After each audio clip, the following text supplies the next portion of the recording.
Melissa Lai. I am an English teacher at Mooresville High School, and I am going to tell you about some really cool tools that you can use in your class for online collaboration or in person for face-to-face collaboration. So you're going to tell us about some cool things that we can do in class? Sure am. So stick around. Hi guys, I'm going to show you a really cool tool that you can use in your classroom for debate and discussion. And it's really awesome because it prompts critical thinking, and you can help guide and gauge your students as well through the critical thinking process. So it's called Mikey Hollow, and for instance, I created a recent assignment or a recent debate on bias, because of course that's a huge thing right now. But my thesis is implicit bias impacts everyone, and so there's a pro side and there's a con side. And so the way in which you could use this with your classroom or your students is you could assign a thesis and then give 3 students, put them in groups, and give maybe 2 or 3 students the pro side and 2 students the con side. And they in turn have to come up with the claims to support either the pro or the con side. And you as a teacher are able to see each of their contributions. You can also add feedback. You can go on and leave feedback. Students can give feedback as well. If I wanted to click on this particular one that says assumptions are made that are not true, I could say, well, tell me more. Right? I could ask questions. And so you can create a rubric that would be based upon certain standards that you're looking for to assess, and from there determine what you would like your students to accomplish through this debate, through this online discussion. And really it is, you could actually do this a couple of different ways. You could just keep it to an online debate forum, or you could actually start with this, and the students could use this to help prep for an actual debate live in class. So just a really cool tool. I would encourage you to look on their website, go on YouTube. There are numerous YouTube videos that will show you how to use it, ways to incorporate it in the classroom.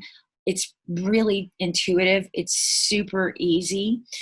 It's just a matter of creating your thesis, the claims that you want your students to argue, put them in teams, and then let them come up with their claims, and they will go from there with either a virtual debate, an online debate, or you could do it again prior to a classroom debate. So I hope you like this and try it out.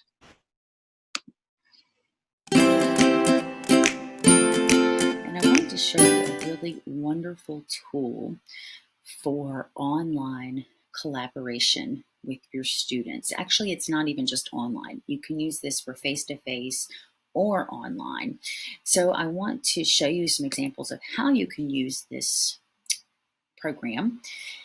And let me say, one of the first huge advantages to it is the fact that students can have conversations online, and it can be completely anonymous. So there are options for roundtables. And a roundtable would be when you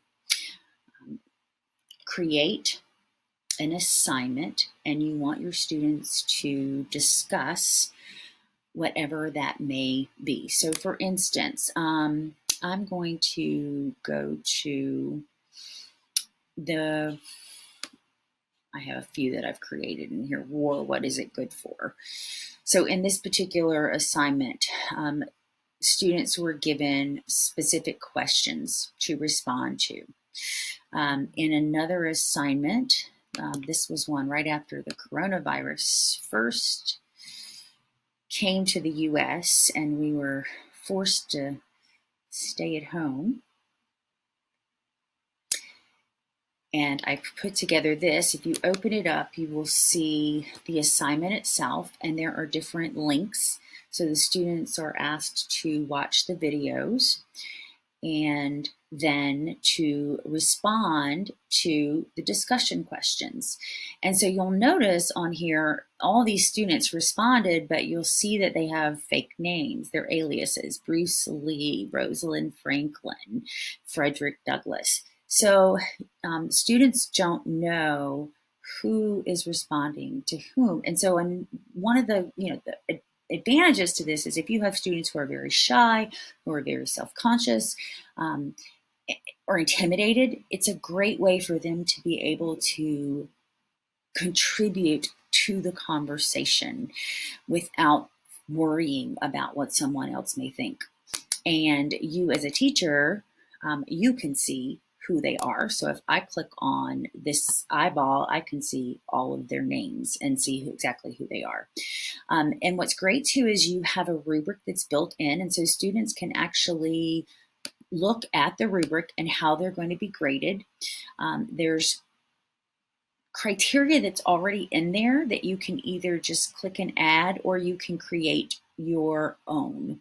I find it easier just to use the criteria that is already there and determine your scale of how the points, if it's 1 to 4, 1 to 5. And then of course, students can give peer feedback, and you can provide them with question prompts to help them and guide them to pick maybe 3 of the question prompts as they provide feedback to their peers. So another really cool feature to this is the actual live discussion. And honestly, I would recommend doing the roundtable first. You can do that either in class, or you can do it virtually, or you can do it for homework in a flipped classroom. But if you do that first, and then you have the live discussion, which is where students can actually participate and speak to whatever the questions or whatever the topics may be. And you can, when a student wants to say something, they can click on a button for a new idea, they can challenge, they can build on, they can ask a question. The first time you do this, you're probably going to want to lead it yourself, but it's a great opportunity for students as well to act as leaders, because students can take that leadership role and they can facilitate the conversations. Now, on top of this, you can clap for them. You can give accolades to others if they say something that you really like. And these students who are logged in can raise their hand. I can also look at their notes. So if they do not feel comfortable in saying anything out loud, they can actually type notes in, and then the teacher can see those notes, and the teacher can give feedback. The teacher could also send a message to the student like, get off the phone, or pay attention, or hey, why don't you mention XYZ that you were speaking with me about the other day? And so it's really awesome when you get to a point where your students can lead the entire thing, and you can kind of sit back and observe and listen and make notes, and give students feedback, nudge some that need to participate. And it's great for the students because, again, those who want to speak have the opportunity to speak. Those who do not are still accountable. They still are held accountable for whatever the criteria is that you are grading, but they can do so through their notes and respond to the discussion in that way. So it's really just an awesome tool. If you go to Parlay, there are also so many tools and resources already there. You can go to browse their universe, and you can literally just pick from some of the conversations or assignments that are already there and copy it, change little things, tweak something here and there, so you don't have to necessarily start from scratch. So like the panic buying, that's exactly where I got this from, right? There's one here on presidents, Jackson and Trump, a comparison. And you can use this with any subject, any subject. Great way to assess students' learning and a great way for them to be engaged in the learning process. So I hope that you try it out and good luck. Another thing to show you, this is Backchannel. This will be really quick, really awesome tool for in-class collaboration. You always have students who want to talk and who are highly engaged, and you always have students who do not want to talk. And this is a great option for those that do not want to talk. So you can simply you can sign in as a student. You can try it for free as a teacher. You literally just put your email information in, the name that you want to display, and the back channel title. So we'll call this English with 2 S's, English, and start. And it's as simple as that. All of a sudden, we have this back channel option, and you can send the link to students. Right here is the link. You send it to them, and they can literally go in and type responses while a classroom conversation, debate, Socratic seminar is going on. And so that way, if kids do not want to speak out loud, it's another option for them. So far I have shown you several programs that you can use for in-class or virtual discussion, debate, Socratic seminar, host of different ways in which you can use the tools I've shown you. But I wanted to show you some others that are just really simple but still effective ways for communication. Even if it's just a simple Padlet, in which students are posting and responding to a question and responding to each other. Great option. Of course, Google Jamboard, another awesome option where participants can post something that's on their mind or a question they may have. You could have students post a question, and then you could have students pick one of the questions to respond to and answer. So you don't have to be the one answering all the questions all of the time. Of course, there is Whiteboard, where you can share whiteboards with your students, and you can do that virtually or in class. And literally you just go in, click new class, and I'm going to call this English. I'm going to, I don't need any of this stuff, I don't think. Yeah. And so I would send my students this link, and they would in turn get a whiteboard just like this. And as a teacher, I could see everybody's whiteboards, and so I can ask questions. I could put students in groups to collaborate and come up with things on the whiteboard. There is also a WW board, which is pretty similar, just another variation of the whiteboard. If students are working on projects, Slack is a really great tool in which students can communicate and send messages to each other and coordinate. So for instance, if you have a project that students are working on and they need to be able to speak outside of class, whether it's virtual learning or hybrid or in class, this is another option in which they can communicate with one another and collaborate. And then of course, Canvas discussion boards, various different discussion boards that you can use as well. Verso is a neat tool that I have used in the past. If you have Canvas, this really isn't necessary because you can do the same thing through Canvas, but you can put an article, attach an article for students to read, have questions for them to respond to, and they cannot see other people's response until they post their response, which is very similar to Canvas. ePals is awesome for collaborating with others across the world. When I have done units before with Africa literature, and things fall apart, and I had a class that we communicated with another classroom in Africa, and students are basically, it's like pen pals. You line them up and they have a pen pal that they can communicate with, which is an amazing way to learn about other cultures. If you go online, you'll see there's so many different things out there that you can use. It really depends on what it is you're trying to accomplish. The website through NWEA that shows the 75 digital tools and apps to support formative assessment is an awesome resource.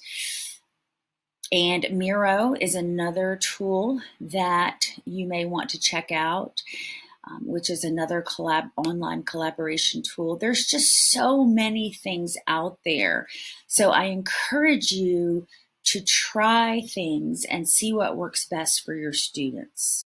And now Comment is another really cool collaboration tool in which you can upload a document, an article in which you want students to read, and they can comment, they can annotate, they can ask questions, but they're all working collectively on that one article that you have assigned. And that's another really cool way to bring that collaboration piece into the classroom. There's so many things out there, and it's really just the thing. Kids today, it's very different, right? Back in our day, or in my day, students were memory banks. We had to store information, and kids don't have to do that now. They know that they can Google it. They know that they can get information anywhere. And so it's changed the course of education, and students now need to learn how to work through the information. It's almost like they are data processors. They need to find value, and it's more about finding the answers to the change that's continuously coming. It goes back to that theory of connectivism, in which basically states that the connections that we make enable us to learn more, and they're more important than our current state of knowing. So it's driven by the understanding that decisions are based on this rapidly altering this foundation, right? And so we want students to be able to connect and to others, to the world. And along with this comes the skill of decision making and problem solving. As they're working through these conversations and they're collaborating, they are working on developing their decision making skills and their problem solving skills. So as a teacher, we become more as a facilitator or a guide to help with certain things as they need it, but the learning is back in their court. And this can truly happen through collaboration. I use an acronym, FAST, following the attention span of teenagers. Their attention span, as we know, is very limited. And so we want to continue to challenge them and to keep them engaged. And collaboration is definitely a wonderful way in which you can do that, because there's so many ways that you can collaborate. So I hope that you found this helpful, and I hope that you try out some of these amazing tools.